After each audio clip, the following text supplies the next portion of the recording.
implacable November weather. As much mud in the streets as if the waters had newly retired from the face of the earth. And it would not... It was then I began to understand that everything in the room had stopped, like the watch and the clock. She was a fat old woman, this Mrs. Gamp, with a husky voice and a moist eye. Smoke lowering down from chimney pots, making a soft black drizzle, with flakes of sooting as big as...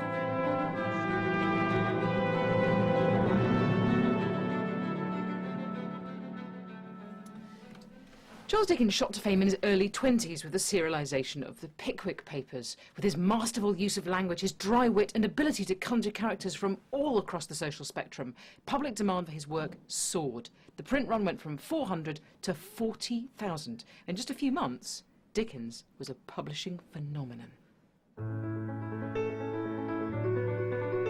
The Pickwick Papers, a magazine collaboration with caricaturist Robert Seymour, was so successful that Dickens decided to continue using the magazine format to distribute his work.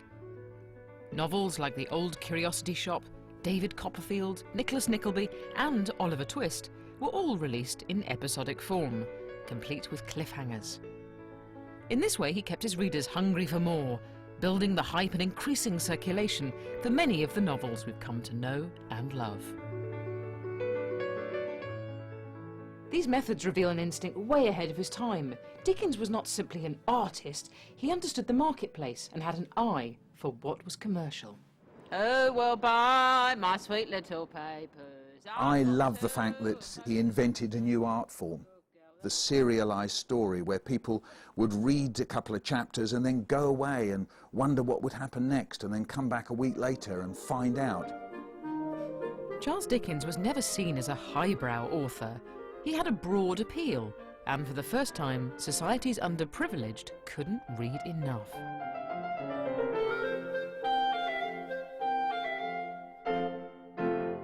Dickens was offering them something unique, stories about the working classes themselves, those displaced by the population explosion, those who were paying the price for Britain's Industrial Revolution, and those who were starting to clamour, "Please, sir, I want some more."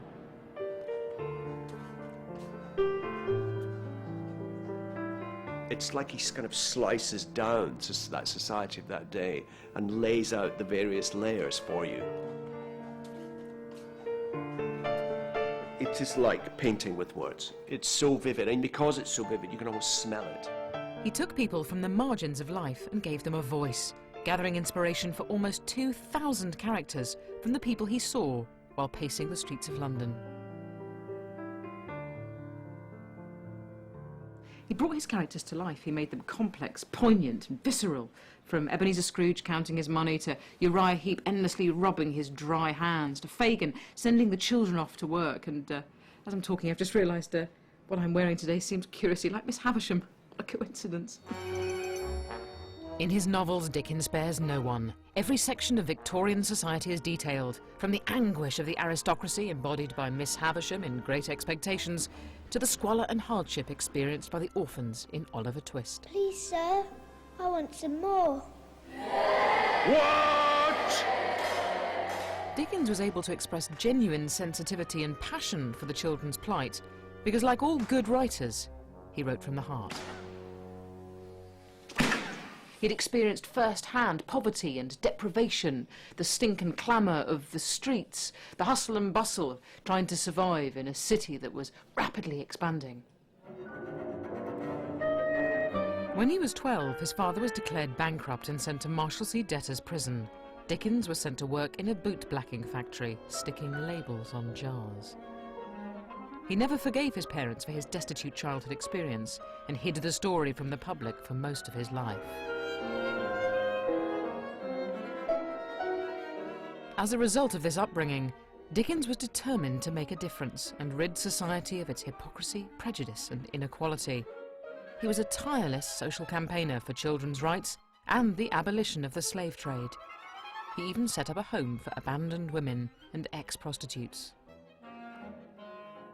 He dragged her into the middle of the room and, looking once towards the door, placed his heavy hand upon her mouth.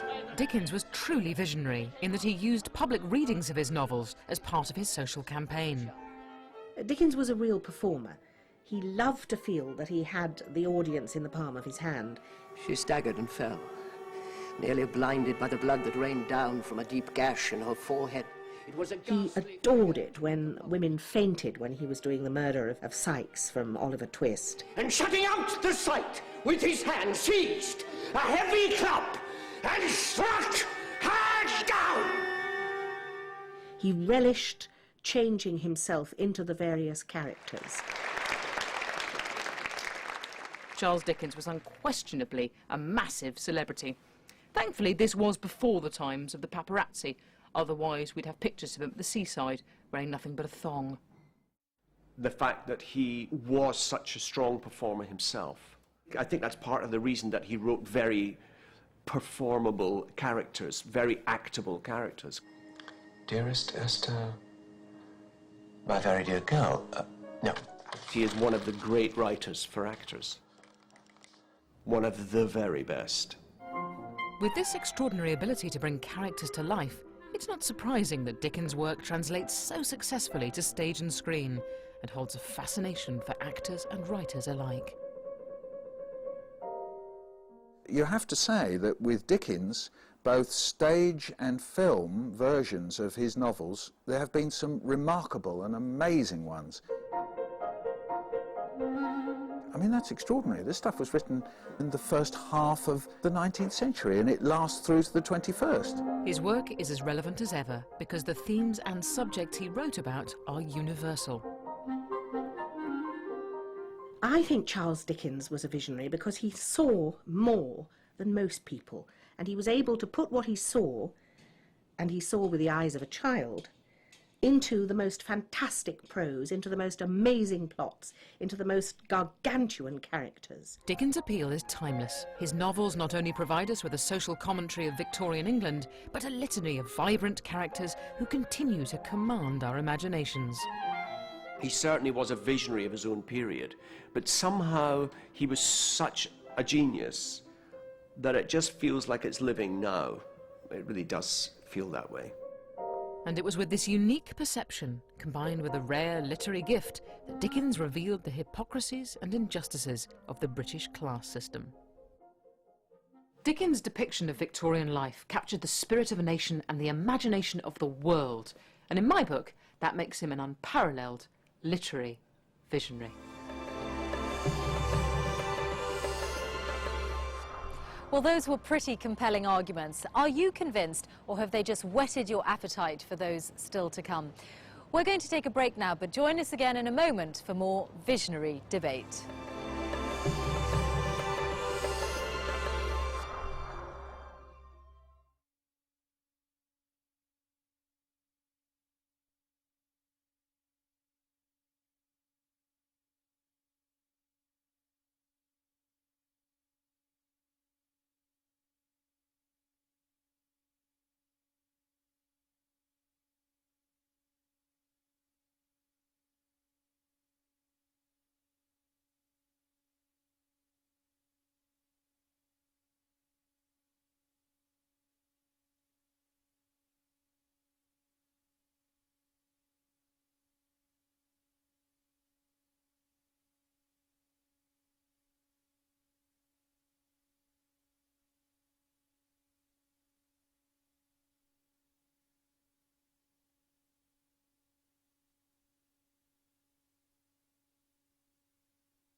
Welcome back to Visionaries.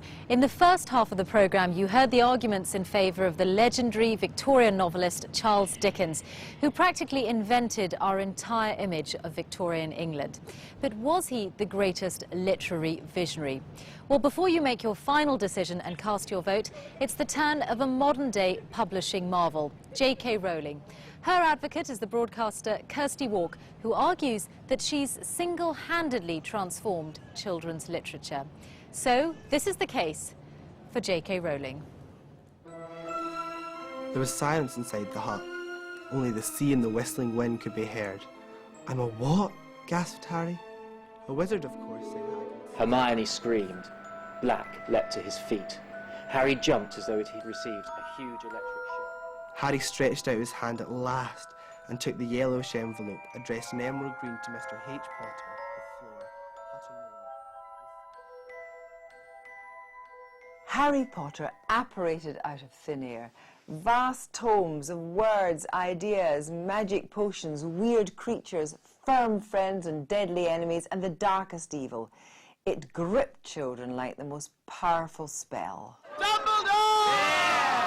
At midnight on the 21st of July 2007, J.K. Rowling revealed what children and adults the world over had been waiting for, the final installment of the Harry Potter saga.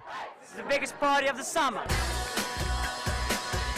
Thousands of avid readers converged on London's West End to party together in honour of Harry Potter, and I'd like to think J.K. Rowling herself, sparking a media frenzy.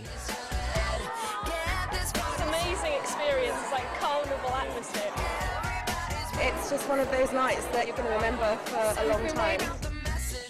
Never seen anything like this before. The only thing you can ever compare a Harry Potter launch to is the last Harry Potter launch, and this is the last Harry Potter launch, so I think everyone's going all out for a really great time.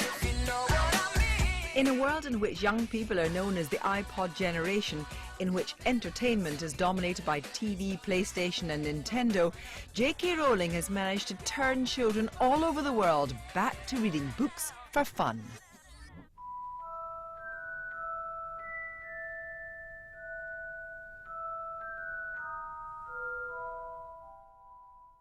I'm glad that my children are part of the generation who've grown up with Harry Potter. My husband read the children The Philosopher's Stone and The Chamber of Secrets, and through The Goblet of Fire and The Half-Blood Prince, and of course The Deathly Hallows, our summers have been marked, some would say scarred, by Harry Potter. Well, I think the Potter books are unique because you are growing up with Harry kind of year by year.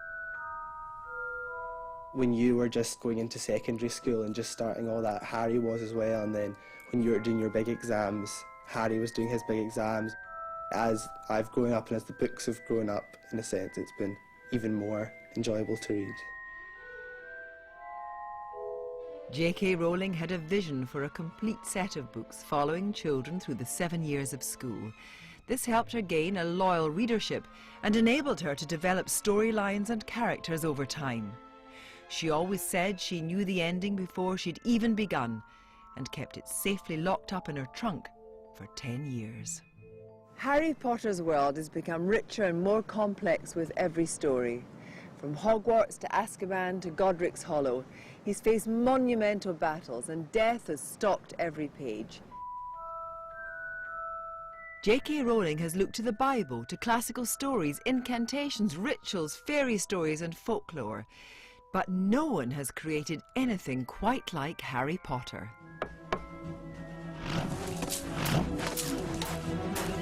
Stay in formation, everyone. Don't break ranks if one of us is killed.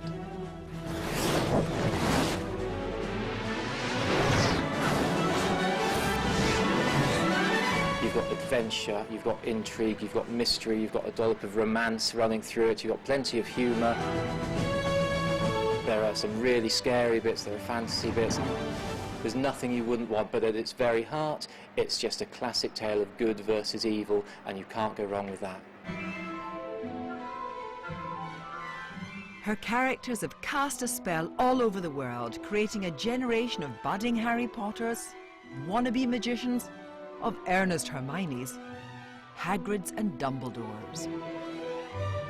While J.K. Rowling immerses her readers in a magical world, she draws on the ills and conflicts of the real world, from the Holocaust to ethnic cleansing, racism, political corruption, the gutter press, and she explores issues like disability and euthanasia. She presents her readers with a moral barometer, not just a simple idea of right and wrong. This is why she appeals to children and adults alike, because her magical metaphors can be enjoyed on so many levels. I think the books are full of lessons and values and stuff, and I think they do have a lot of depth. Transcends really the bounds of age and things, because all ages enjoy them.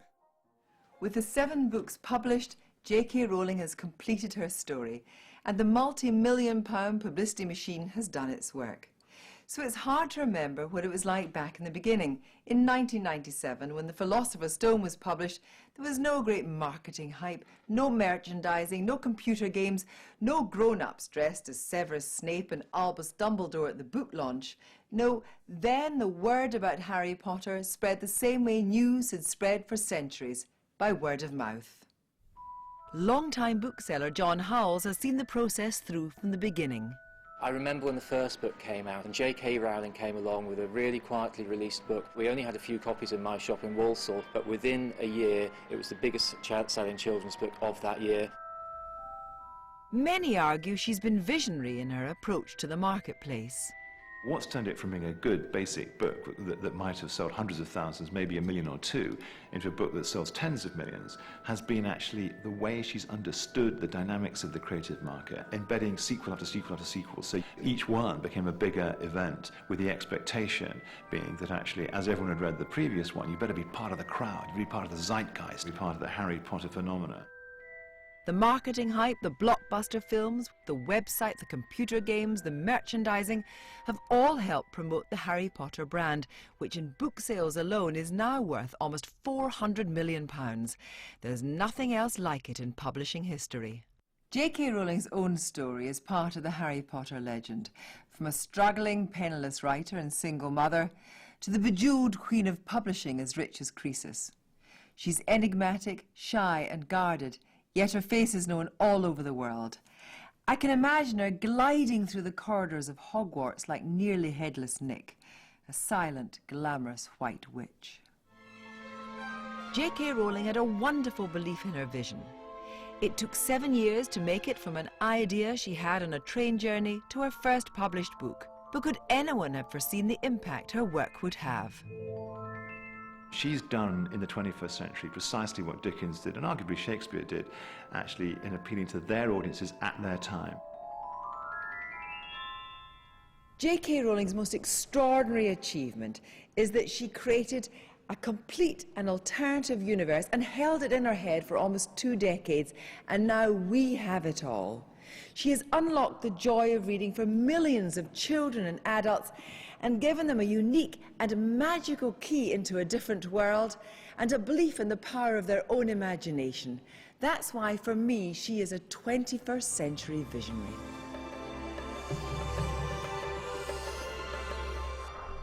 So now you've heard all the arguments, and it's up to you to decide who you think is literature's greatest visionary. But before you do that, Sue Perkins and Kirsty Walk are here to make a final plea on behalf of their visionaries. Kirsty, what stands out for you? What do you think is the essence of J.K. Rowling as a visionary? Well, for a start, I think I could recall her the Pied Piper of reading. I mean, she has just brought droves of adults and children to books, and the way she's done that is not by creating some kind of schmaltzy, saccharine, wizarding story. And I just think she's got the alchemy right for a series of books that will not just do this generation, but will live on.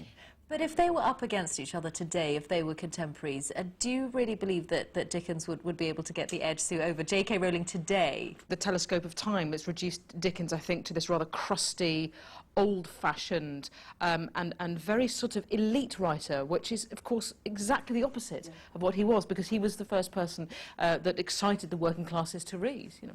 But Kirsty, is it great literature? Because today we're talking about literature's greatest visionary. Well, you know, you could argue that Dickens was not necessarily always great literature, and there were great passages you think, well, actually, I would have quite happily taken a pen through this. But actually, you've got to look at the totality of it. And I think that they were both absolutely brilliant people at page-turning. They just got the page-turning thing phenomenally. So if you were to make a last-minute appeal for people's votes who are watching this, what would you sum up as to why they should vote for Charles Dickens over J.K. Rowling?